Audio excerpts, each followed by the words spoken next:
Singapore एक develop country है और वो इंडिया में आके ऐसे घूम रहा है कि जैसे कि पता नहीं इसका आबाई वतन हो, और शॉपिंग कर रहा है, दुकानों से सामान खरीद रहा है और बिना झिझक, कोई टेंशन ही नहीं है। ऑटो रिक्शा में बैठते ये है सिंगापुर के राष्ट्रपति।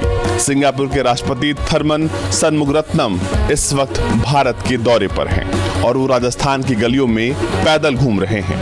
सिंगापुर में जितना बिजनेस हो रहा है वो तमाम का तमाम सिर्फ और सिर्फ इंडियन नेवी की वजह से हो रहा है। बेसिकली जितने भी ये छोटे मुल्क हैं जिनके पास नेवीज नहीं है, India is playing with them, India is making them and telling them look what we are doing for you, you will be unsafe, जैसे अमेरिकन करते हैं। क्या ऐसी बात है कि वहाँ पर जाने वाला फॉरेनर बाहर से इन्वेस्टमेंट भी लेके जाता है, अपने आप को बड़ा सेफ महसूस करता है वहाँ पर? क्या ऐसी चीज़ें इंडिया ने प्रोवाइड कर रखी हैं? देखिए भाईजान, सबसे पहली बात तो है सबसे सेफ कंट्री इस वक्त पाकिस्तान है। कुछ भी इसकी वजह यह है कि हम मुसलमान हैं।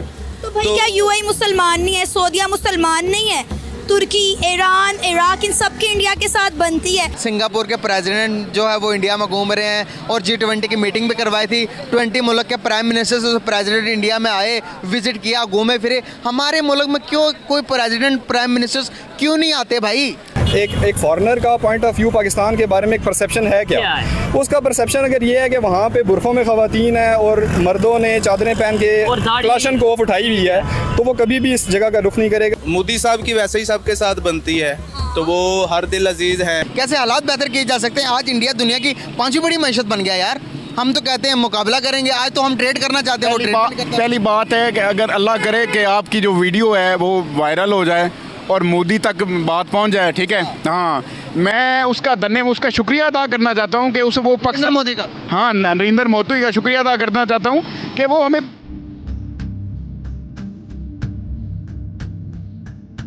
जय हिंद दोस्तों, MBM न्यूज़ में आपका स्वागत है।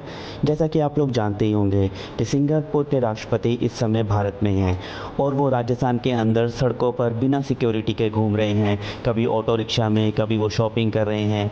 ये सब देखकर पाकिस्तानी जल रहे हैं। वो कह रहे हैं भारत इतना सेफ कंट्री कैसे हो गया, और कई जाहिल तो ये बोल रहे हैं कि पाकिस्तान एक सेफेस्ट कंट्री है जहां पर हर रोज़ आए दिन बम धमाके होते रहते हैं, कभी तालिबान की तरफ से, कभी ईरान की तरफ से, कभी इंटरनली ही।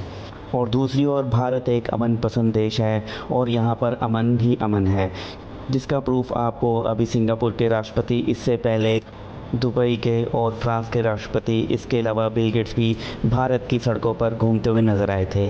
आपको क्या लगता है? अपनी राय आप कमेंट करके हमें ज़रूर बताइए। तो चलिए दोस्तों, देखते हैं पाकिस्तानी मीडिया का रिएक्शन। और वीडियो शुरू करने से पहले आपसे रिक्वेस्ट है, अगर आप चैनल पर नए हैं तो चैनल को सब्सक्राइब करके बेल नोटिफिकेशन के बटन को ज़रूर दबाइए। तो शुरू करते हैं आज का वीडियो। जय हिंद, जय भारत। दो कंट्रीज का कंपैरिजन करूंगा, पाकिस्तान और इंडिया, दोनों में से सेफेस्ट कंट्री आपको कौन सी लगती है? पहली बात तो इन दोनों का कंपैरिजन बनता ही नहीं है। क्यों? क्या वो इंडिया कहाँ आगे निकल गया, आपका पाकिस्तान कहाँ पे खड़ा हुआ है। तो बाकी सेफेस्ट कंट्री की बात करें तो इंडिया काफ़ी हद तक सेफ है पाकिस्तान की निस्बत। सर, आप भी सेफेस्ट कंट्री इंडिया को मानते हैं या आप पाकिस्तान को मानते हैं? नहीं, बिल्कुल इंडिया को मानते हैं? बिल्कुल तो हम तो पाकिस्तान में खड़े हैं, फिर भी इंडिया कह रहे हैं भाई। इसीलिए तो हमें पता है ना, शायद कोई इंडियन कह दे कि पाकिस्तान, लेकिन हमें तो पता है यहाँ की जुडिशरी सिस्टम क्या है, ठीक है ना, यहाँ की पुलिस का सिस्टम क्या है, ठीक है, और यहाँ का अंदरूनी सिस्टम क्या है, सही है। हमें तो पता है कि यहाँ क्या होता है। जिसके पास पैसा है उस बेचारे को थोड़ा बहुत इंसाफ मिल जाता है, अदरवाइज जिसके पास नहीं है। अच्छा, आपको पता हो, मैं अक्सर जो लॉयर्स इनकी वीडियोज़ वगैरह देखता हूँ, यहाँ पे जो फुटपाथ पे सोए होते हैं बेचारे, उनको उठा के लेके 10-10 पर्चे उन पर कर देते हैं, ठीक है, पुलिस। हाँ, बस उन्होंने अपनी निज़ाम चलाना होता है, वो बेचारों को मुस्तकबिल खराब हो जाता है। आज की न्यूज़ है, मैं बताना चाहूँगा, आज सिंगापुर के प्रेसिडेंट हिंदुस्तान के अंदर ऐसे घूम रहे हैं जैसे मैं और आप शॉपिंग कर रहे हैं, वो बाहर जाकर रिक्शे में बैठ रहे हैं, उतर रहे हैं, और उन्होंने बयान दिया, पूरी दुनिया को हिला दिया। कहने लगे कि भाई मैं दुनिया में अगर किसी को दूसरा घर किसी को मानता हूँ वो इंडिया है, और सेफेस्ट कंट्री जो मैं वर्ल्ड में मानता हूँ वो इंडिया। हर बंदे को पता चल गया कि हमारा जो एजेंडा था, जिसकी बेस पे हमने ये पाकिस्तान बनाया था, वो ख़त्म हो गया।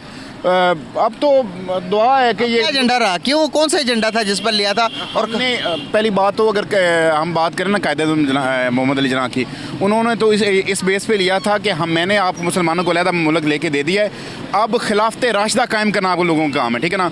मैं समझता, और आप ये डॉक्टर इस्लाम हैं, इनकी उनके सबसे मुनाफिक तरीन कौम इस टाइम पाकिस्तानी कौम है। कहाँ वो ये कुछ साल पहले इनका इंतकाल हुआ है ना, तो इसरार अहमद डॉक्टर इसरार अहमद का, ठीक है ना, कहाँ वो उनकी बात और कहाँ ये, और उनकी बात बिल्कुल ठीक है कि इस टाइम मुनाफिकत है। आप ये देखें कि मीडिया कहाँ पे जा रहा है, ठीक है ना, हक की बात कोई करता ही नहीं है, जो करता है उसको उठा लिया जाता है, ठीक है ना। ये बहुत बड़ा बुरा, मैं कहता हूँ ये जो करंट टाइम चल रहा है ना, ये पाकिस्तान की तारीख में बदतरीन टाइम है। सर ये टाइम से हम कैसे निजात पाएं, कैसे इस चीज़ को हल किया जा सकता है, कैसे हालात बेहतर किए जा सकते हैं। आज इंडिया दुनिया की 5वीं बड़ी मैशत बन गया यार। हम तो कहते हैं मुकाबला करेंगे, आज तो हम ट्रेड करना चाहते हैं, वो ट्रेड नहीं करता। पहली बात है कि अगर अल्लाह करे कि आपकी जो वीडियो है वो वायरल हो जाए और मोदी तक बात पहुंच जाए, ठीक है, हाँ, मैं उसका शुक्रिया अदा करना चाहता हूँ कि उसे वो नरेंद्र मोदी का, हाँ, नरेंद्र मोदी का शुक्रिया अदा करना चाहता हूँ कि वो हमें दुश्मन समझता है यार, किसी कैटेगरी में लाता है तो है, ठीक है ना। ये थोड़ी बात है कहाँ एक इलाके का चौधरी, कहाँ फकीर, ठीक है, ये भी हमारी इज्जत अफजाई है कि वो हमें दुश्मन समझता है। इंडिया की हाँ, ये बहुत बड़ा बयान दे रहे हैं आप इंडिया को। मैं सही कह रहा हूँ, ये हकीकत है कि ये हमारी इज्जत अफजाई है कि वो हमें दुश्मन समझता है। कितना आगे बढ़ गया वो, कितना आगे चला गया वो आपको उसकी इकोनॉमी देखिए कहाँ पे चली गई है, पूरी दुनिया में उसकी ट्रेड है। हमारे चावलों पे इंडिया का लोगो होता है, वो बेचने, ये पाकिस्तानी, ये सारा काम हमारी गवर्नमेंट समेत लोगों ने खराब किया। हमारे लोग इंडिया का लोगो लगा के बेच रहे होते हैं। नहीं, हमारे लोग नहीं जाते, वो इंडिया ट्रेडिंग वो खरीदते हैं इनसे चावल, और वो मतलब अपनी लोगो लगा, क्योंकि दुनिया एक्सेप्ट नहीं करती ना पाकिस्तान को, ठीक है ना, एक्सेप्ट नहीं, ये मसला है। पाकिस्तान के साथ सारे मुल्कों की ही तकरीबन नहीं बनती है। एक तो उसकी वजह ये है कि हम मुसलमान हैं। तो भाई क्या यूएई मुसलमान नहीं है, सऊदीया मुसलमान नहीं है, तुर्की, ईरान, इराक, इन सब की इंडिया के साथ बनती है। फिर हम ऐसे कौन से ख़ास मुसलमान हैं जो हमारी ही किसी के साथ नहीं बनती? हमारी तो अफगानिस्तान के साथ नहीं बनती, वो भी मुसलमान है, फिर हम कैसे मुसलमान? लेकिन हमें देखना चाहिए कि इंडिया को ये अपॉर्चुनिटी क्यों मिली। इंडिया तो गुर्बत में जा रहा था, यही आबादी उसके ऊपर बोझ बन जानी थी। उसको अपॉर्चुनिटी इसलिए बनी क्योंकि उनकी अगर हम पॉलिटिकल सिचुएशन देखें तो बहुत ज़्यादा स्टेबल है, और उसकी मोदी की जो पॉलिसीज़ देखे जाएँ, बेशक वो एंटी मुस्लिम है, लेकिन उसकी पॉलिसी देखे जाए अपने हिंदुओं के लिए तो उसकी पॉलिसी क्लियर है ना। हमारे मुसलमान हुक्मरानों की तो पॉलिसी हमारे लिए क्लियर नहीं। भारत सिंगापुर को ये बता रहा है कि आप अगर एक महफूज कारोबार कर रहे हैं तो that is because of India. और वो ये इस तरह कि हाल ही में आपने देखा होगा कि इंडिया जो है उसने 10 शिप्स भी डिप्लॉय की हुई हैं रेड सी के अंदर, और रिसेंटली एक बात चली थी कि शायद भारत जो है उसने कोई 8 के करीब सबमरीन्स जो हैं वो भी इंडियन ओशन रीजन के अंदर भेजी हुई हैं। अभी थोड़े दिन पहले कल, I think if I am not wrong, कल की बात है, डॉक्टर जयशंकर भारत के जो मिनिस्टर फॉर एक्सटर्नल अफेयर्स हैं, वो एक डिस्कशन कर रहे थे, एक लेक्चर दे रहे थे, I think Indian institute of south Asian studies जो नेशनल यूनिवर्सिटी ऑफ सिंगापुर में है, उसमें वहाँ पे बहुत सारी बातें हुई, लेकिन उन्होंने एक बात जो कि that is very interesting for me as a student of politics, मैं समझता हूँ कि उन्होंने सिंगापुर को ये कहा कि इंडिया की नेवी इस मुश्किल वक्त के अंदर जो रेड सी के अंदर सिचुएशन डेवलप हुई है उसमें आपकी मदद कर रही है। So anything you are getting from Red Sea in Singapore, we are making this happen.